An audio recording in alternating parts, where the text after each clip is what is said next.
Hello everybody, this is Ogre Boy, and I'm going to be doing my review for the 2008 movie, The Dark Knight. So this is the second movie in Christopher Nolan's Dark Knight trilogy, and in this movie, the Joker has crime going crazy in Gotham City, and is after the district attorney Harvey Dent, who is kind of being known as the White Knight of Gotham City. He's kind of helping clean up the streets and everything, and he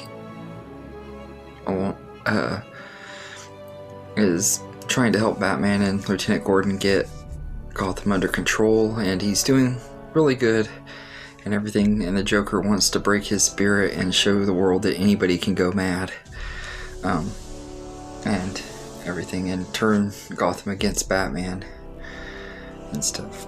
But this is a really great movie. Most people would consider this even to be the best superhero movie of all time. I wouldn't go that far, but it definitely is one of the best. Like, I've always really loved this movie from the first time I saw it when it first came out. I was like, this movie looks so good, but I thought it was going to be very overrated and everything because I kept hearing the hype about it. And I saw it when it hit the discount theaters and instantly just fell in love with it. It became one of my favorite movies at that time. It easily became my favorite movie of 2008. And it has some of the best performances in a superhero movie, especially with Heath Ledger as the Joker. He's just absolutely amazing as the Joker. But you also got other really great performances that are kind of overshadowed, especially Aaron Eckhart as Harvey Dent and Two-Face. He's very good too, and he doesn't get credit that he deserves because of being overshadowed by Heath Ledger's Joker, but he's amazing in here too. And Maggie Gyllenhaal takes over the role of Rachel from Katie Holmes, and I think I do like her more than Katie Holmes in this movie. I personally think Katie Holmes is a really good actress. I've always really liked her, but I personally prefer this version, to be honest. I think that that she's definitely better than Katie Holmes in the role. And you got some really awesome action scenes, especially that chase sequence when they finally catch Joker to take him to the jail and stuff. That scene is amazing and everything. I love that, and the big twist that Lieutenant Gordon was still alive was awesome as well. I thought that was really a cool little twist. When he got shot and stuff, I was like, oh my god, I can't believe they killed him, and then find out that he's actually still alive, which is pretty cool. And that interrogation scene alone is one of my most favorite scenes in any Batman movie. I love that scene when Batman is just like beating the crap out of him and he's just sitting there laughing and stuff, and the dialogue in that scene when they're discussing where Harvey and Rachel are and all that. It's just very well written and everything, and classic Joker and Batman stuff right there. It's some of the best. I absolutely love it. And I just forgot how good this movie is. Like I said, I hadn't seen it in a good 8 or 9 years. It's been a really long time since I rewatched the Dark Knight trilogy and everything, and this one I watched on repeat a lot when it first came out. I saw it in the theater 2 or 3 times. I checked it out, or when I got it for Christmas, I watched it a bunch of times. I even checked out the Redbox a couple times too, I think. So this movie was one that I was really into, and it kind of helped get me interested in other superhero stuff. It wasn't really the one that got me into superhero stuff, but it kind of helped solidify my love for superhero movies.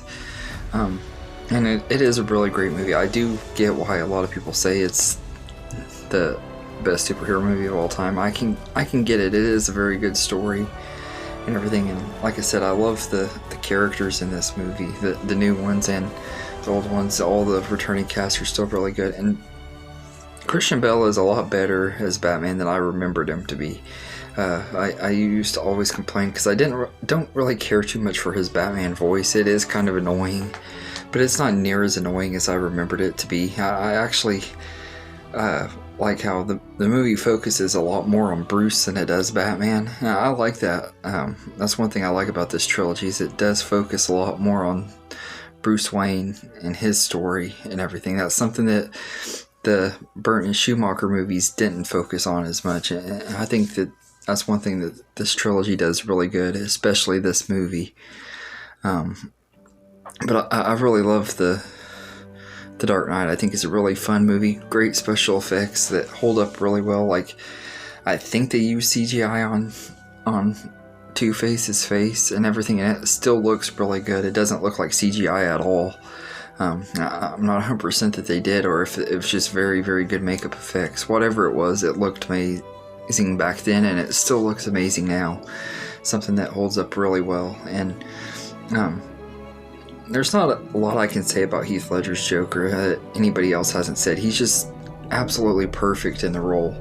And now, I know I've debated whether I think he's my favorite, but I think he might be my favorite Joker. I don't know. I like all the versions for different reasons, but he definitely is one of the standouts of this movie. A lot of times when he's not on screen, the movie kind of gets a little bit slow for a while and everything, because he just steals the show every time he's on screen. And it's like, I wish he would have been alive to be in The Dark Knight Rises, and I think we would have seen a lot more of this version of the Joker had Heath Ledger lived. Although I don't know that he would have been as beloved either if Heath Ledger would have lived either. It's hard to say, but however, whatever there is to say about it, he's amazing as a character, and he does deserve the praise he gets and everything. He really is great as the Joker, and I love this movie. I think it's a very, very entertaining movie. It's 2.5 hours, and it flies by really fast, just like how how Batman Begins flies by really quick. The pacing in this movie is really good, even when it is slower and stuff. Like in the part, like I said, when Joker's not in the scene, it does slow down, but it doesn't like run the movie. And it's not like a slow-paced movie or anything, if that makes sense. But it's just like his scenes, they come and go so quickly because he just steals the show every time he's on screen, and you want to see more of him. But he was a really great actor, and he was excellent as the Joker, and he's still one of the best interpretations. I debate whether he's my most favorite or not. There is at least one other that I think could like more. I'm gonna have to watch it. I'll probably review that movie here before too long. But I'm getting close to being done with the Batman series. I've only got a couple more Batman movies, so I'm looking forward to moving on to other DC characters stuff and everything. But I love this movie, and it's easily one of the greatest DC movies of all time, if not the greatest. I don't know that I could say it's my #1 favorite DC movie, but it definitely is one of them. And rewatching it for the first time in so long, it made me remember how great it is and how great DC could be if they had better writers and stuff like they had with this movie, because the writers of this movie did a really great job.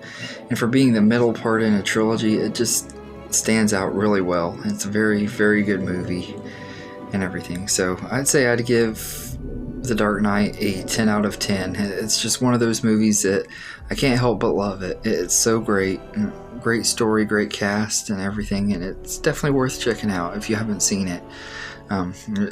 If you're a fan of DC and superhero movies, it's kind of one that should be a required watch for DC fans, because it's a really great movie. But anyway, let me know in the comments what you think of The Dark Knight, and I hope you enjoyed this video, and have a good day, everybody.